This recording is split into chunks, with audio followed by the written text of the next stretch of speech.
Today we have a fun and important topic, and that is speaking. But not just speaking with confidence, speaking clearly, being understood, and enjoying the process of speaking. You know, all this comprehensible input is great. The more I listen, the more I understand. But when do I get to talk? When do I express myself? When do I get the confidence that when I'm speaking with a native speaker, the conversation will go well and I won't embarrass myself. I won't freeze up. If that's you, I have 5 surefire techniques to improve your speaking ability and your speaking confidence. Hello, I'm Joseph. I'm the creator of Input English. I would appreciate a like and subscribe if you haven't done so already. So let's get started. I'm going to start with the assumption that you can understand what I'm saying. You have a lot of input. Perhaps you've studied English in school and you're to the point where you want to start talking with confidence and clarity. The trouble with speaking is it's not one activity, it's a bunch of activities. In order to speak clearly, you have to know the words, you have to be able to remember them, you have to be able to construct sentences which work, you have to be able to pronounce the words aloud. So there's a lot going on.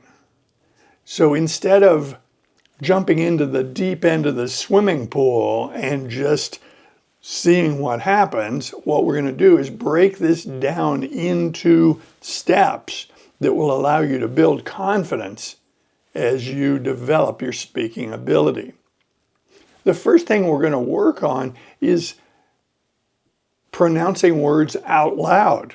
If you've done a lot of input and you've listened to a lot of input, you may have not said a lot of words out loud. So that's going to be our first step. And the easiest, most predictable way to do this is to read aloud. Reading material is everywhere. You can read articles on the internet. You can read books. You can read magazine articles. It doesn't matter what you read, as long as it's in English, read it out loud. And I wouldn't worry too much about the pronunciation. It will develop with time. Get the words out.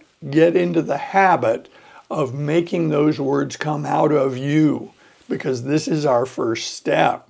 It's going to take hours to do this. It's not going to take years. It's going to take a number of hours to do this. At first, it's going to be very uncomfortable, but that goes away very quickly. Read aloud by yourself. No one is judging you. And you shouldn't be hard on yourself either. Anytime you're learning a new skill, there is a learning curve. There is a process of improvement, and you have to accept that the first attempts at reading aloud are not going to be very pretty. Number 2, talk to yourself. Yes. Literally, talk to yourself. You don't want somebody to correct your grammar. You don't want somebody to judge you. You just want to get the words out. But now, instead of reading written text from a source of reading material, you are producing the language from your own thought process. You're thinking of a thought, you're composing a sentence, and you're saying it. You can do this anywhere. You can do this in the car. You can do this in the shower, in your own room. I would recommend you do this with no one around so that you don't feel uncomfortable. Just talk to yourself. Describe things. You can do this stepwise. For instance, if you're in the kitchen and you're going to cut an apple into pieces, how would I tell someone else, some imaginary person here, that I'm going to cut up an apple? And then you say it, I'm going to cut up an apple. or I'm going to cut an apple into pieces. One of the things you can do here is play a game with yourself. How many ways can you say the same thing? I'm going to cut this apple. I'm going to cut up this apple. I'm going to cut this apple into many pieces. When I cut this apple, I will see if it's rotten. After I cut the apple, I can taste it to see if it is sweet. I like sweet apples. Hopefully when I taste this apple, it will be sweet, but also fresh and crisp. Sometimes when I cut up apples, I see a brown area where the apple has been bruised. Perhaps that apple got dropped. Apples grow on trees, but not just any trees. I have oak trees. I don't have apple trees. You can create a simple story about anything. You can talk for a long time about apples, cutting up apples, eating apples, and whether or not you like apples. This is great material, things you know that you want to get out in forms of language. Talk to yourself. When you're driving, you can describe things that you see along the roadway. When you're walking, you can pretend that someone is walking with you who can't see. And so you can describe to them what you are seeing on the walk. Number 3, much talked about, shadowing. With shadowing, you listen to a native speaker, for instance, on a YouTube video or an audiobook, some sort of material, some sort of input, but then you stop that recording and you say the same sentence, and then you can compare. Just like the first 2 steps, the first time you try to do this, it's going to seem awkward.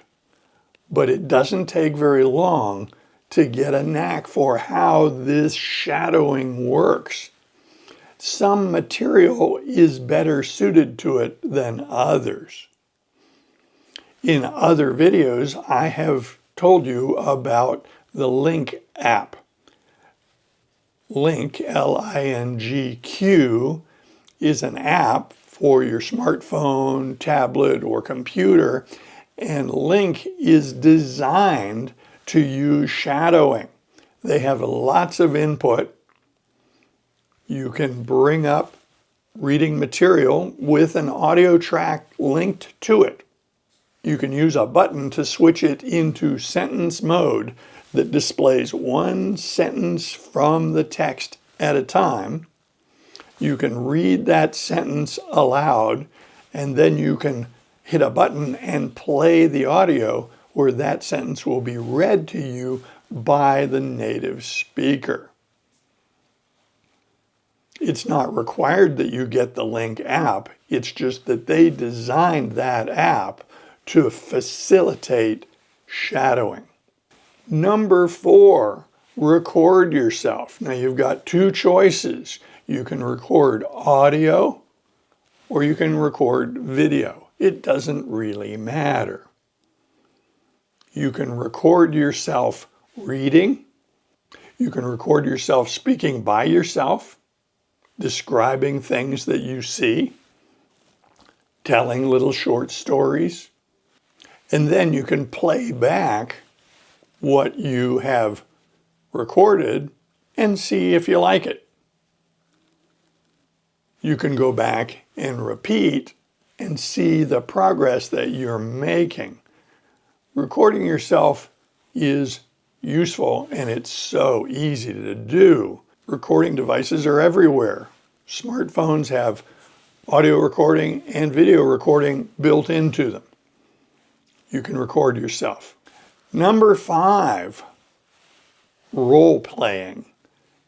You can envision a place, a situation that you're going to be in where you are going to have to talk to someone at a store, at a restaurant, meeting someone on the street, asking for directions. So you can create this scenario in your head, a little story, and then you can act it out on your part. You can introduce yourself to an imaginary person. You can imagine that they have spoken to you. You can answer their imaginary question. When you do this, you can actually play both roles. If it's a conversation between two people, you can speak for yourself, and then you can answer to yourself. Speak as if you are speaking for that other person. You can have a conversation with yourself, and this will allow you to anticipate what's going to happen when you're in common social situations, meeting people, seeing people in stores, asking directions, etc. These 5 techniques are not strange things that no one has ever heard of. No, they're very mainstream. They're very reasonable, and they are used by people everywhere. I put them in this order because this is the order that I deployed them in my adventure of learning Spanish. I found myself in the typical situation where I had a couple thousand hours of input, but I hadn't talked to anybody, and I had the usual fear of making mistakes and being judged. So I needed more confidence. I literally started with reading. I read aloud a lot. Then I started talking to myself a lot. I have used the Link app extensively, and I used it for the shadowing technique.